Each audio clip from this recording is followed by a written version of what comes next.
Ayan, mapagpalang araw sa inyong lahat. Hindi namin alam kung saan na itong lugar na ito. Nagkandaligaw-ligaw na kami. Iba kasi yung dinaanan ng motor na sinakyan namin. Kaya hindi namin alam kung saan lugar ito.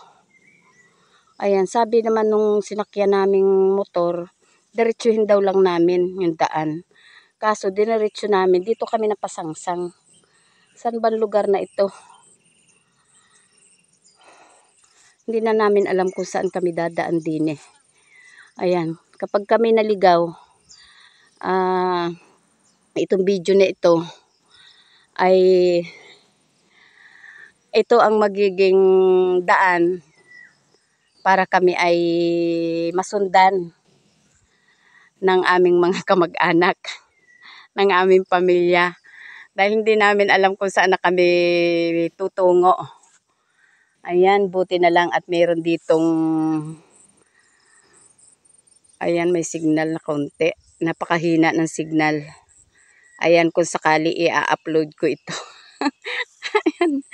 Hindi kasi namin alam kung saan lugar na kami na doon. Iniligaw na kami nung aming tricycle na sinakyan, yung aming habal-habal na sinakyan.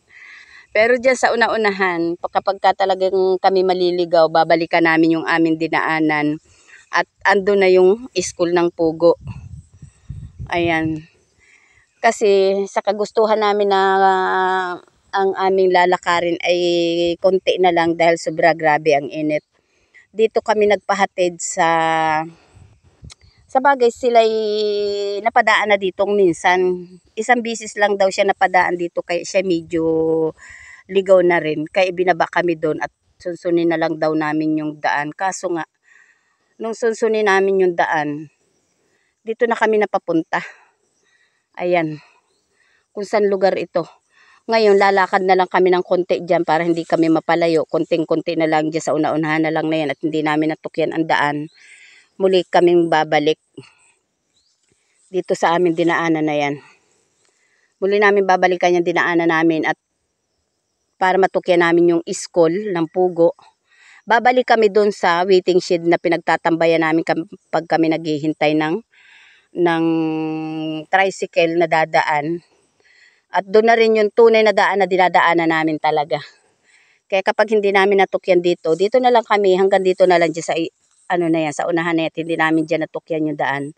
Babalikan namin yung aming dinaanan hanggang doon sa school. Pagdating na ng school, hindi na kami maliligaw. Alam na namin kung saan kami dadaan. Kaya ayan, magandang tanghali na lang sa inyong lahat. Bye-bye na. Love you all.